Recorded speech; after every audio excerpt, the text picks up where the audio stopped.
But ultimately, you can't win any war if you're just at war against the world. You have to prioritize your enemies, because at some point you will become successful. And if you're too successful, you will face such a large coalition of states that you'll never be able to fight against. It raises the idea of what is a jihadi group. Ultimately, it's an organization, like any political party, unions, but united by a violent project. But it has to organize the way other groupings have to organize. And I realized that beyond the focus on ideas, what matters is how they organize. How do they implement their views? How do they implement their decisions on the ground? That has much more impact. But for him to meet an American president, yes, that was clearly unconceivable up to some time ago. To think that an American president would accept to meet somebody who was ultimately leading the Al-Qaeda affiliate in Syria.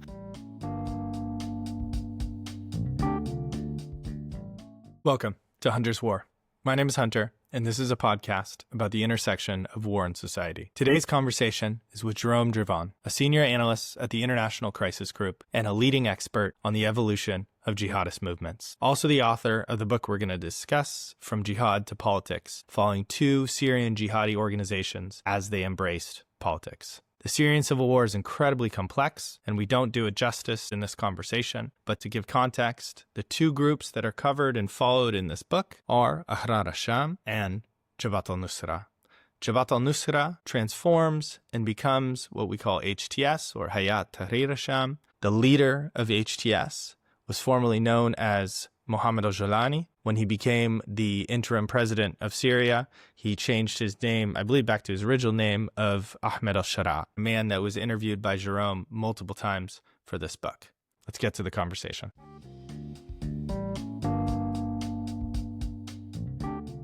Jerome, welcome to the podcast. Thanks for having me. Today, we're gonna talk about Syria. We're going to talk about your book, From Jihad to Politics, about how Syrian jihadis embraced politics. But before we get into the substance of the book, I want to talk about the timing. You wrote this book 2024. It wasn't yet released. And then in December 2024, one of the groups you had been following, one of the jihadi resistant groups in Syria, did a lightning offensive, goes to Damascus. Bashar al-Assad flees. 50 plus years of Assad family rule collapses. And one of these groups that you've been following is now the de facto power in Syria. What was that like to watch unfold real time, having done the research and written this book? I mean, that was extremely surprising. I've started to study the Syrian insurgency in general around 2015-16. And from 2019 onwards, with a few other colleagues, we started to go to Syria as well, to northwest Syria, to visit the group that is now forming the government in Damascus. So we were aware that there were many changes in northwest Syria. We had seen the transformation of the group in how it was ruling the population, how it was organizing itself, how it reformed itself, including on the military field, even though this is not the full reason for the victory, and we can go back to that later on. But so we knew that a lot was going on while the international community was mostly ignoring the Syrian conflict. For the international community, as long as there were no new flow of refugee or no security threats, like those linked to Islamic State or to Al-Qaeda, Syria became somehow secondary compared to the conflicts like Ukraine. So even though we had, myself and my colleague, seen those developments in Idlib that many did not really want to see, it still took us by surprise. First, the idea of a military intervention or military offensive, that was not surprising. Everybody had been speaking about it since September, October. It was the discussion that everybody was having. But to imagine them taking over Aleppo in a few days and 10 days later to be in the seat of power in Damascus, that was unprecedented, unexpected. And the group itself didn't expect such a quick victory. You chose to follow two groups for this book. I think part of that was because of their size and role in the region as jihadi organizations and their development. But at the same time, there was a lot going on. There was a lot of groups out there. How did you land on these two groups as the ones that you wanted to follow the progression of? I mean, basically, if you look at the Syrian conflict, over the years, hundreds of groups appeared. And if you look at the very small, low-level community-based organizations, you could even say thousands, depending on how we define them. But there were really like three large groups outside of the so-called Free Syrian Army, which was never a cohesive organization. It was always a conglomeration of different low-level organizations. And those three groups were Ahrar Al-Sham, the main group that I was following in the book, then the Jabhat al-Nusra, then it became HTS, and Islamic State. And a lot of the emphasis internationally by journalists, but also by researchers, was on Islamic State. I mean, the reason is obvious because it was a very stereotypical group, extremely violent, how it imposed itself on the population in Syria. Also, the type of threats that it posed internationally, launching armed activities in Western countries, especially in Europe, France, Belgium, and elsewhere, how it tried to spread also through different other conflicts. But despite the importance of Islamic State, which can't be denied, I did not think that Islamic State was a very interesting actor. Because Islamic State, ultimately, it's violence for the sake of it, which prospers in vacuums. So in absence of political power, they found that extreme violence was very successful. But I never found that very interesting to study because violence for the sake of it is actually quite easy to achieve. I found more interesting to focus on the two other groups, which started initially with ideas not too dissimilar to Islamic State. I mean, it was not exactly the same, but it was not too dissimilar, essentially, within the Salafi approach to Islam, embracing and legitimizing jihad, in domestic context mostly, even though Al-Qaeda and Islamic State took it further. But what I found interesting was to focus on two groups that started with quote-unquote relatively radical ideas, but that over time had to change them because they understood that radicalism did not work, that the population did not like those ideas, that foreign states that accepted to support the stand opposition otherwise and even embrace the idea of violent change did not like these groups. And so it forced them to also learn that they had to adapt, that they also had to understand the limit of their ideas, because ultimately Islamic State took their ideas to their most extreme conclusion, but those were ideas that were partially shared by them. So they understood that they had to change. And I found that more interesting. A group that's radical, but that has to transform, evolve, embrace more political ideas, while somehow not rejecting fully what it stands for in terms of those more conservative Islamic worldviews. And so I found that more interesting because it's more complicated for those groups to achieve than just going for extreme radicalism. And how did you track that? So as they're making that transition, right? Because you say they're beginning from a similar place. What were you looking at to understand the evolution or the transition that those groups were making, let's say, away from an ISIS-style way of working? So the whole idea of the book is that you cannot study any insurgent actor by itself. If you just focus on Islamic State or whatever organization by themselves, or if you just focus on their leaders, the choice of their leaders, or their text, very quickly you will face a wall and you will not be able to understand analytically what it means.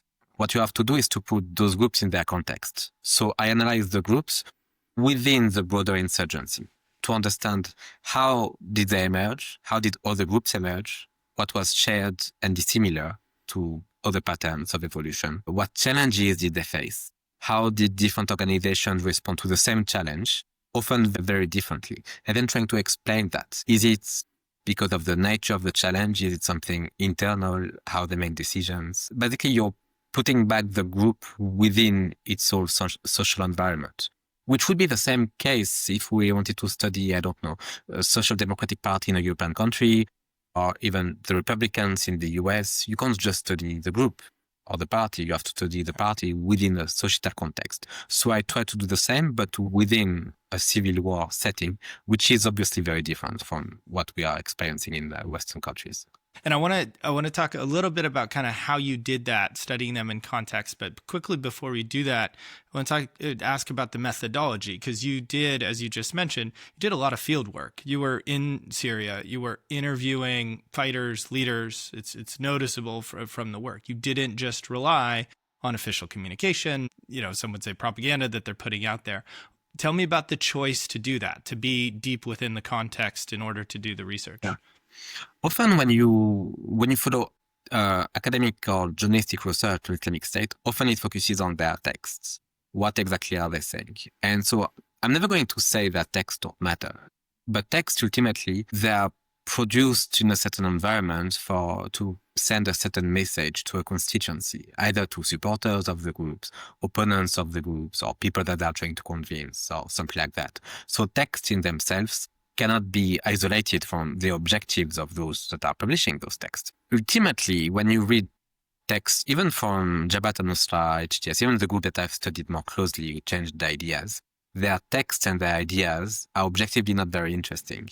They are not very deep. They are very simplistic, most of it. If you look at all the corpus of Islamic states, those are very boring texts. I mean, all the ideology can be written in half a page, which is basically why are we the only one who are proper Muslims, why everybody else is either an apostate or a disbeliever or somebody who has to be fooled.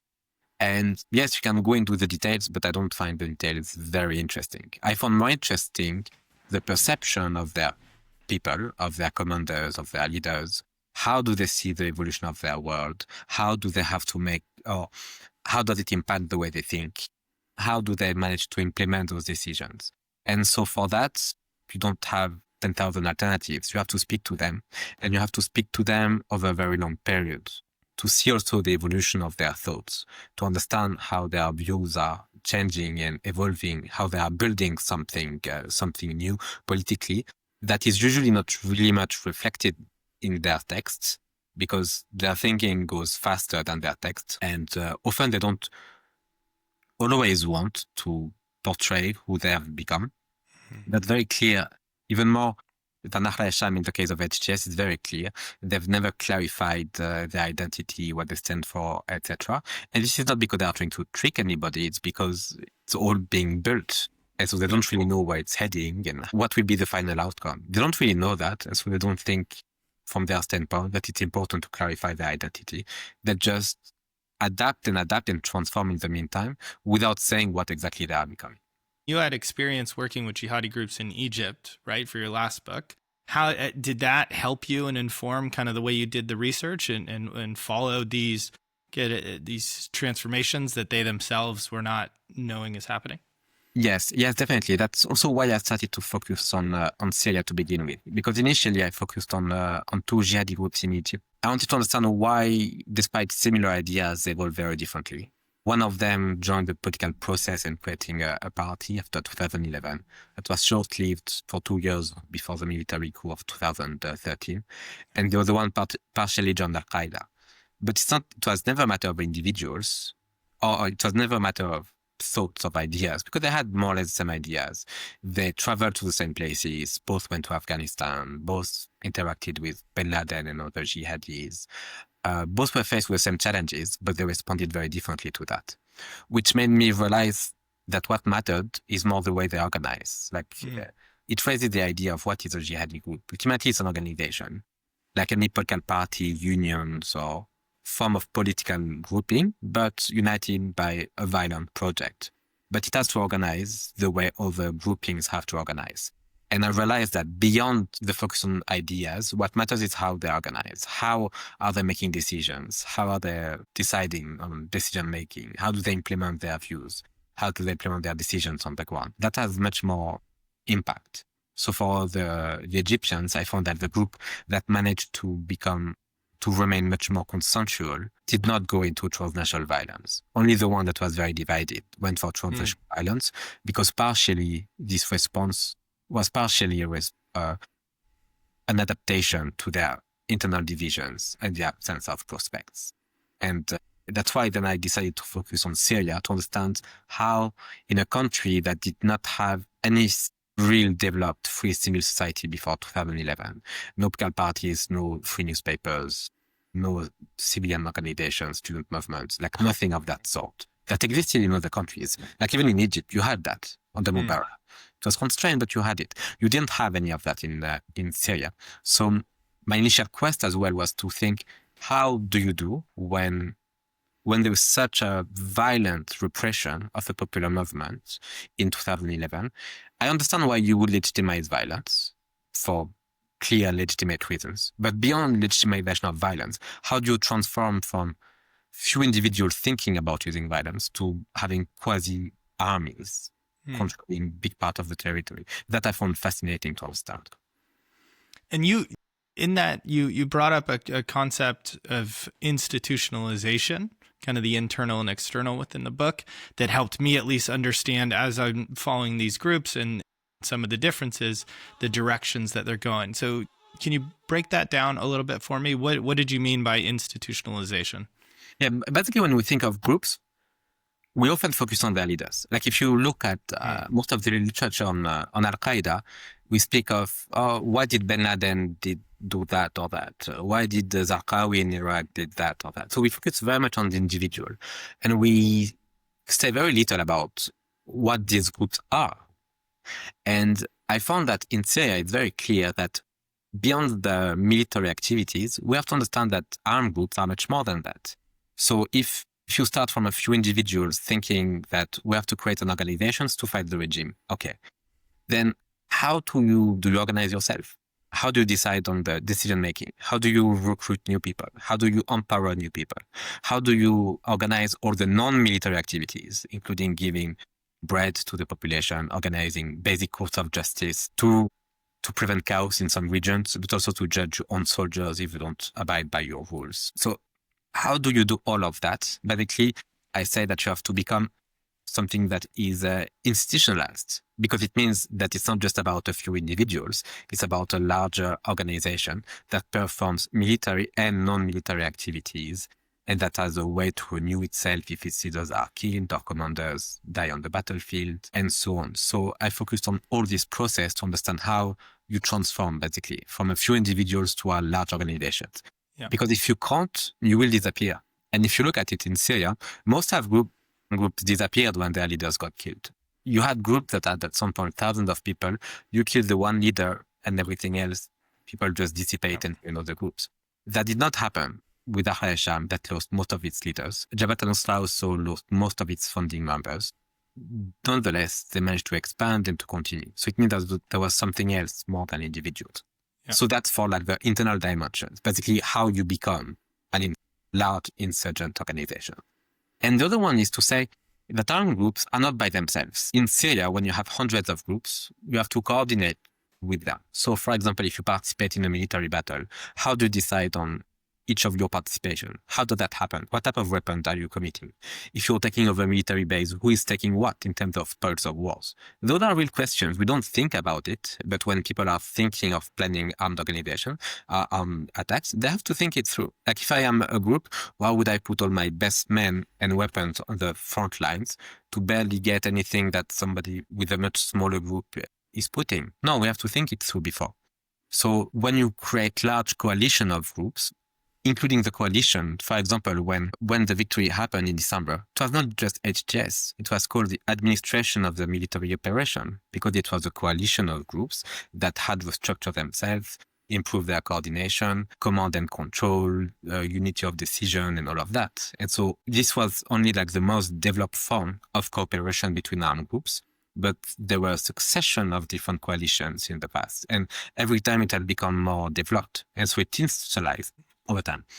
And the same applies to how you rule the population, from the very early, basic, primitive quasi court of justice that spread by 2012 in Aleppo to other places, to the Salvation Government, which just promoted in 2019. There are real difference. So that's, again, the institutionalization of governance with the population. And the same applies, again, to coordination with foreign countries. Foreign countries also have provided support, and the coordination also took more developed forms and patterns in terms of the levels of exchanges and how advanced it was. And so for me, it was really tracing those groups within the war to understand how those developments occur.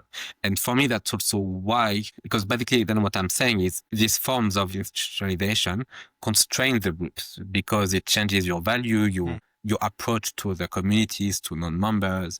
Doesn't mean that you're becoming moderate, quote unquote. I don't really like this word, but it means that you're still becoming something different because you have to make concessions in the process.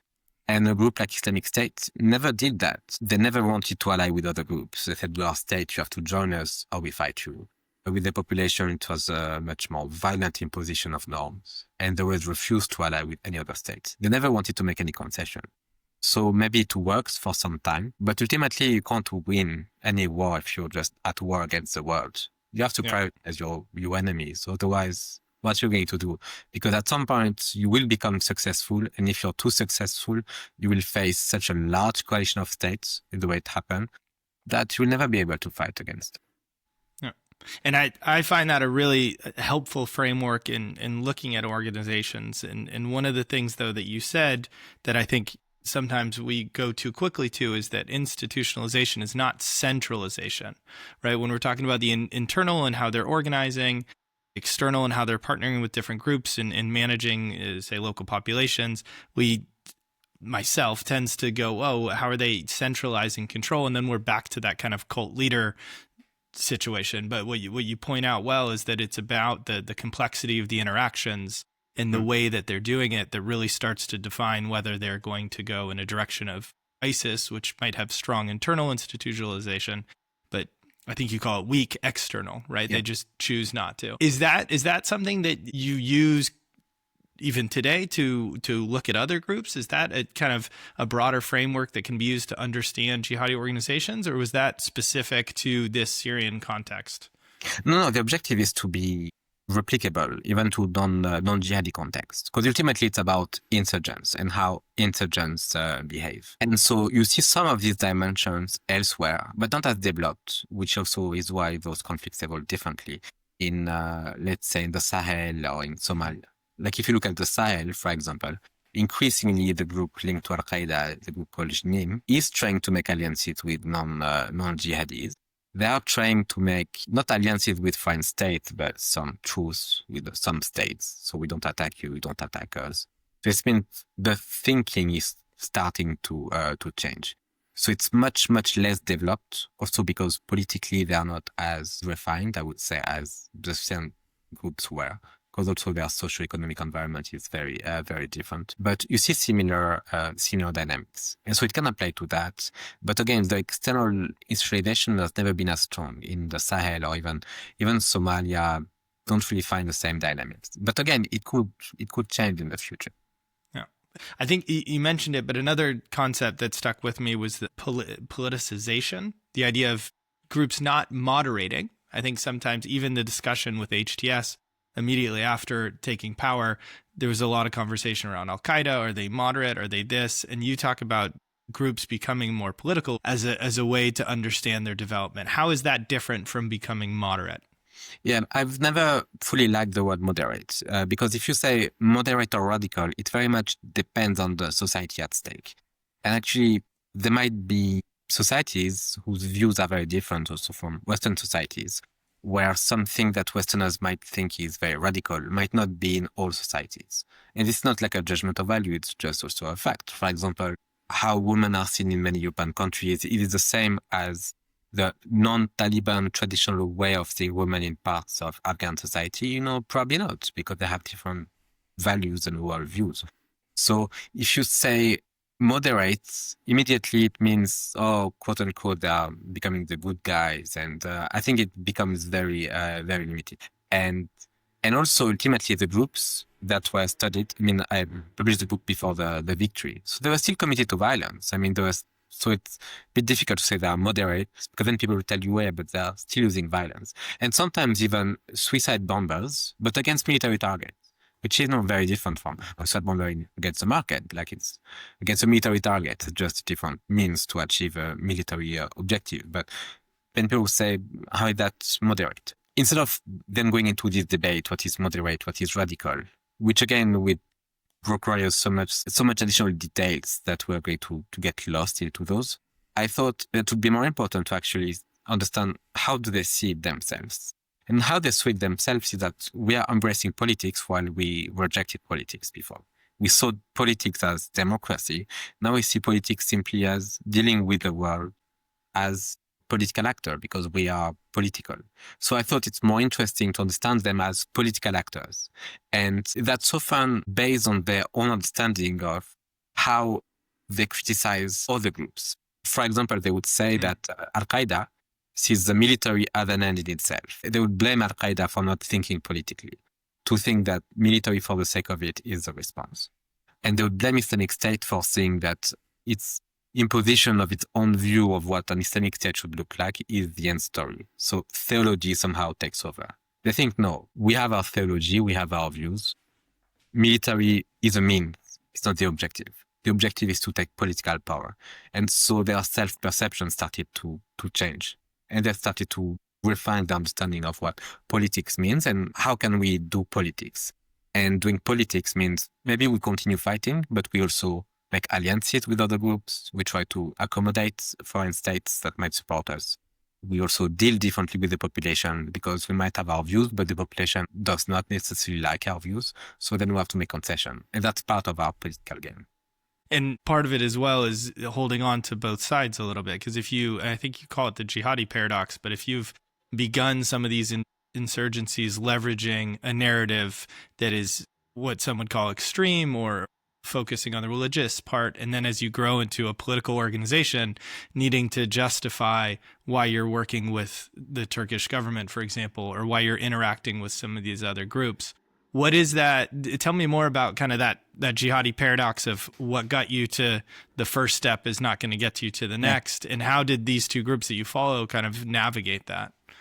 I mean, basically one of the issues is when we look at conflicts worldwide now, it was very different 20 years ago or 40, 50 and so on. But right now, so-called jihadis dominate most conflicts. And it's not because they are essentially more violent than others. It might be for many different factors. Part of the fact that national liberation movements have failed or succeeded and so no longer fight. Leftist movements do not catch any attention anymore. They don't enjoy the same popularity they did in the 70s, 80s. Now it's mostly groups affiliated to these jihadi trends. And often the question is asked among academics, why are they succeeding? And part of their success is their transnationalism. The fact that they are interconnected with one another.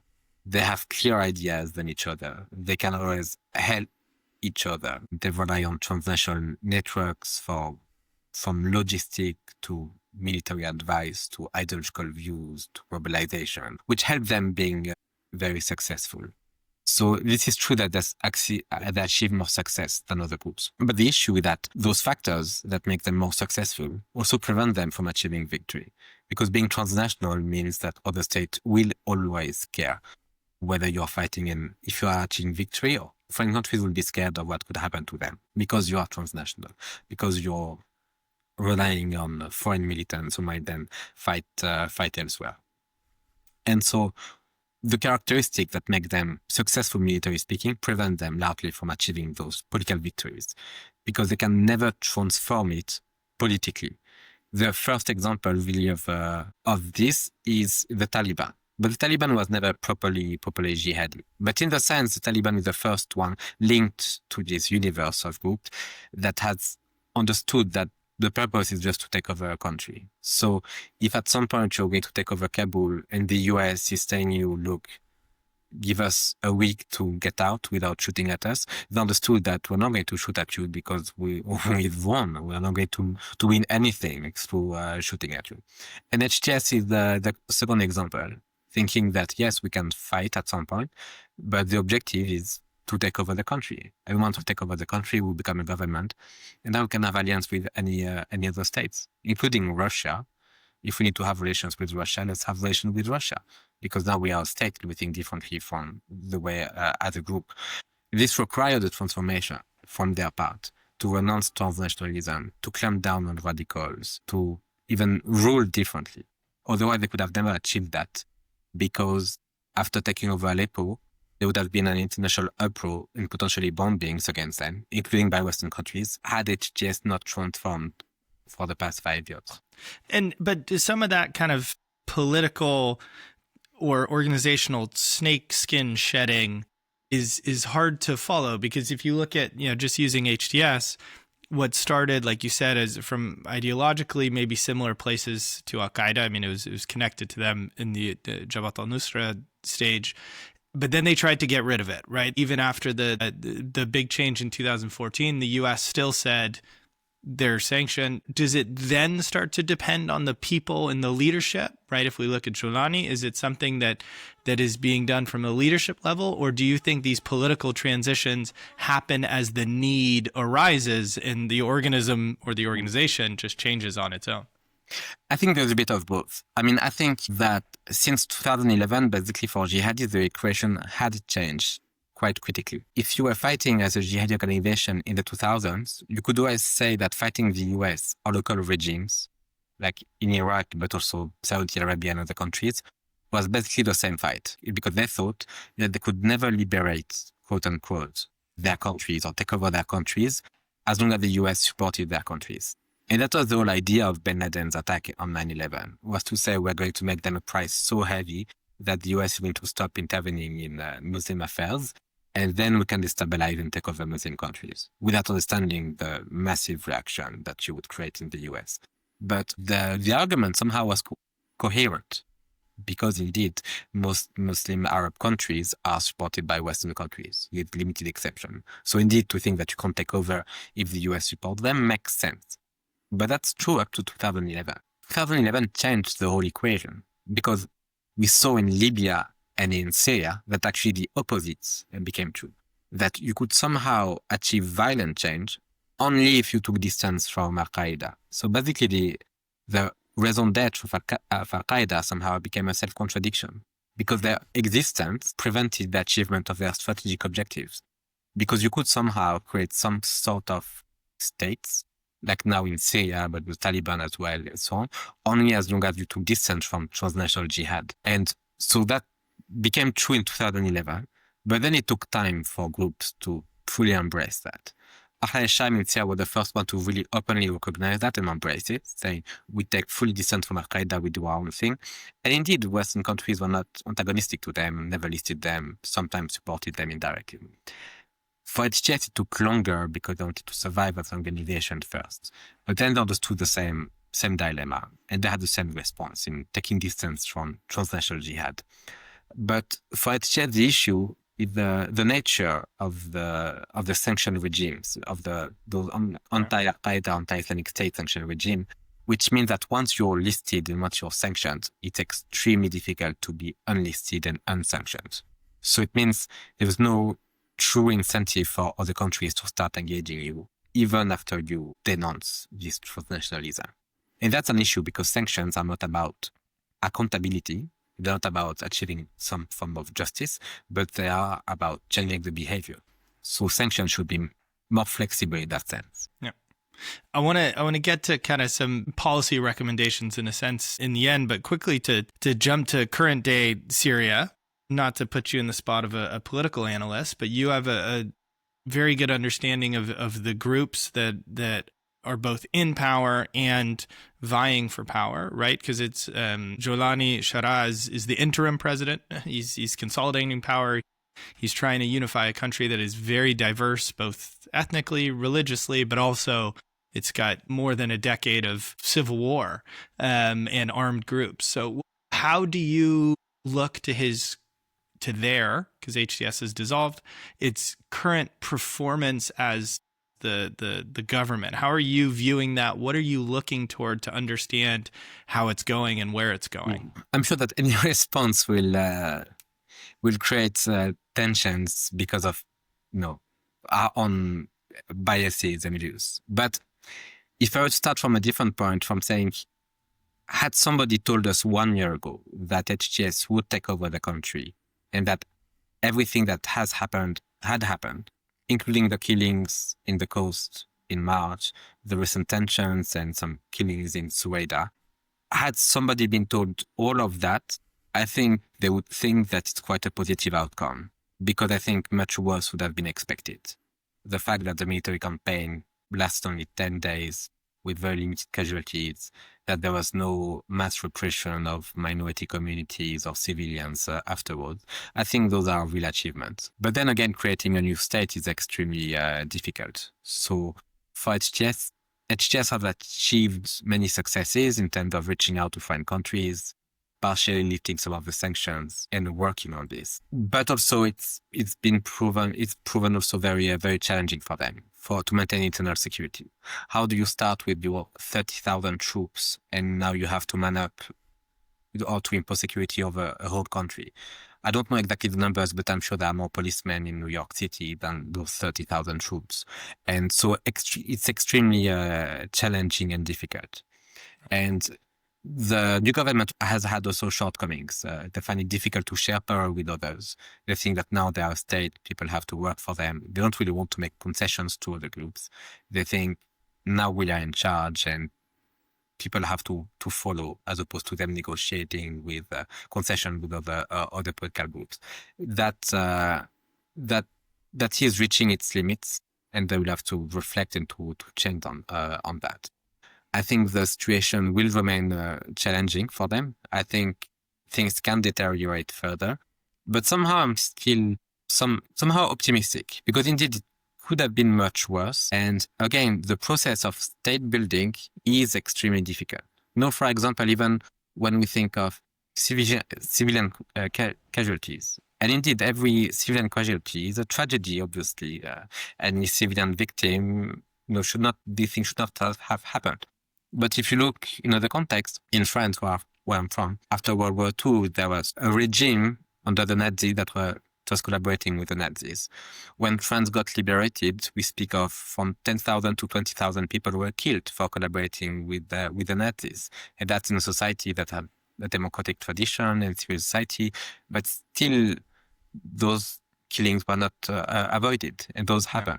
So to think that a society like Syria, that has left 50 years of despotism, really under the hand of one family and its allies, in which sectarianism was instrumentalized by the regime, to think that there would be immediate civil peace is an illusion.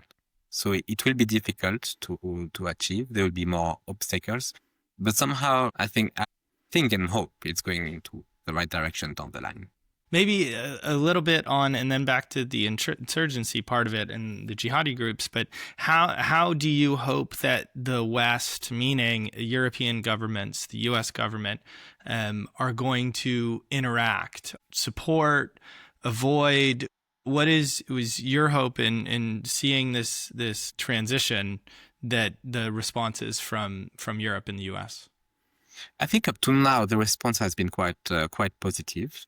Western countries have realized the importance of lifting sanctions, understanding that sanctions would prevent any type of reconstruction and stabilization. So a lot of more effort is still has to be undertaken, because sanctions are very difficult to fully lift for a whole sets of non-political reasons, including administrative, bureaucratic. But I think we're heading in the right direction. I think Western countries have also understood that you can't just impose a new democratic system from outside. That indeed, even though they are asking for more inclusivity in a way, I think they're not looking to have some power sharing based on quota the way it has happened in the past elsewhere, like the models of Iraq and Lebanon that did not lead really to great outcomes. So I think they've learned the lessons from that. And I think to a large extent, it's not the reason for some of these positive responses. It's not just linked to Syria or HTS. It's linked to 20 years of failed intervention in the Muslim world, of trying to implement democratic regimes in Afghanistan, in Iraq. Also, we see what happened in Tunisia and Egypt. And I think they've learned from it. You can't just start with an idealist standpoint. So that's why I think the priority now should be more about the rule of law than democracy per se. Democracy should or could happen in different ways. That would be up to the Syrians to decide. But right now, the priority should be the rule of law, not to have arbitrary arrests, to empower the judiciary, to have real institutions. I think for the moment it's more achievable and have a stronger impact on civilians, on the Syrians, than just to have democratic elections that might or not represent the population, considering the absence of real political parties or even democratic tradition post-Ba'athist regime. Then to go back to the book and your next one. So I think From Jihad to Politics is a primer history book, informative way to understand jihadi groups, especially Ahrar Al-Sham and HTS and HTS's rise. but you're coming out with a new book, which I believe follows Shara and called Transformed by the People. Yes. So tell me about that book. So this one should be published next week in the UK and Europe, I think, and early November in the US. So this one is based on the field research that we've undertaken with my colleagues, in particular Patrick Haney, so since 2019. So this one is only about the governance of HTS, basically how HTS imposed its governance, how it dealt with other factions, with civil society, how it transformed in the process, including changing its view on what Salafism means for society, what Salafism means in terms of governance, reaching out to Muslims with whom the group used to disagree with, in particular Sufis, how it reconciled with religious minorities, including Christians and Jews that remained in Idlib. So this is really about understanding a late revolutionary phase for an insurgent group, in which it's no longer able to impose itself on the population, but the population imposes its views back on the group, more than the other way around. So we compare that to some extent to the late phase of the French Revolution. Basically, after the French Revolution tried to change everything, impose its own views, how it had to reconcile with the population to survive and expand.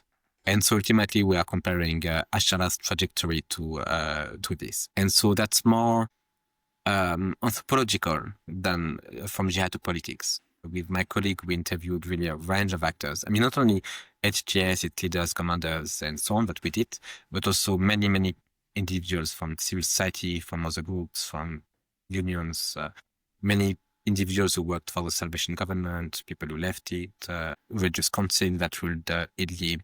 I mean, it's very encompassing to understand really like the approach to governance and the changes that it imposed on HTS. I'm looking forward to reading it. I have a couple kind of last questions, and then we'll wrap it up here. One, though, is on the research that you just mentioned, which gets to the anthropological part of it and kind of the deep understanding of the context that you need to get. I love languages. I'm a bit of a nerd there. You speak Arabic. I think speaking someone's native language is incredibly helpful to creating an openness and a connection, even if it's just in the informal parts of an interaction. How did your understanding of both Arabic, maybe the Syrian culture in the area, but also jihadi culture from kind of exposure to Egypt impact people's reaction to you and the work you were doing? Because it's not that easy to just show up in northern Syria and start asking a couple guys about what they're doing.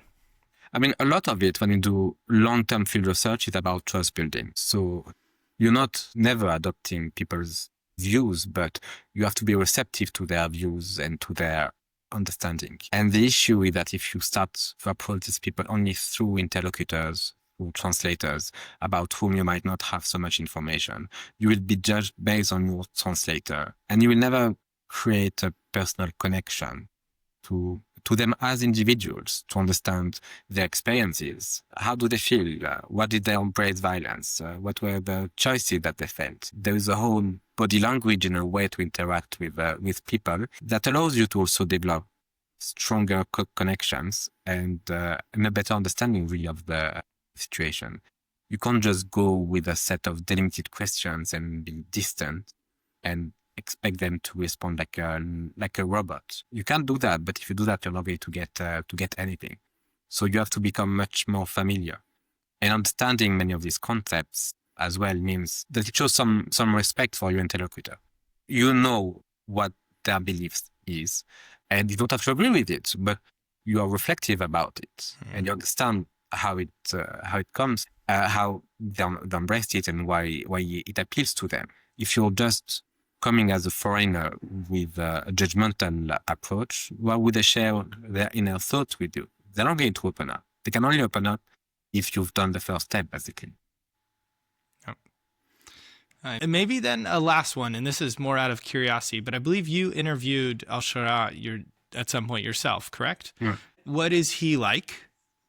And what was that experience like? Obviously, at that point, he's just another leader of a group, but you've spoken to the man who is right now the president of Syria. I mean, when we interviewed him several times, we saw that there was a lot of respect for people around him, for him as an individual. You see that he commanded this respect quite naturally for the people around. And I saw him more as a leader and a commander more than an intellectual. And it's not a criticism, but he's not a deep thinker like others can be in his group, because it shouldn't even be. Leaders aren't supposed to be intellectuals or thinkers. But he's a commander who has a fair understanding politically of what he can do inside. He has learned a lot about the international community and how to engage with that front. And he was willing to learn and adapt. So he's quite, compared to other individuals, he's quite decisive. He makes decision and then he sticks to it, and he's willing to totally change course if he understands that it's aligned with his new view and understanding of the situation. In that sense, there is something also in terms of him and people around him. There is a generational gap between them and all the leadership in Syria. You see that him and all his commanders that are now ministers, they're all in their 40s, and even people from other groups are in their 40s, something like that. People who were late graduates in the 2010s. There is this thing in a younger generation that wants to do things differently in Syria. And I think that also impacts positively governance and how governance can evolve more quickly than older generations would have. Was it a surprise for you to see him put on a suit and sit down with Trump? The surprise was never for him to adapt, because ultimately he's a man from a middle-class background, educated background. So for him to adapt to that extent was not that much of a surprise. But for him to meet an American president, yes, that was clearly inconceivable up to some time ago. To think that an American president would accept to meet somebody who was ultimately leading the Al-Qaeda affiliate in Syria, I mean, that was something much more than the other way around. Yeah. Well, and I would say this book is a good way to understand how that happened, right? It explains the transition, the rise, and makes it, if not understandable, puts it in context. So I want to just say thank you for taking the time. I appreciate you speaking with me. Thank you. Thanks for the invite.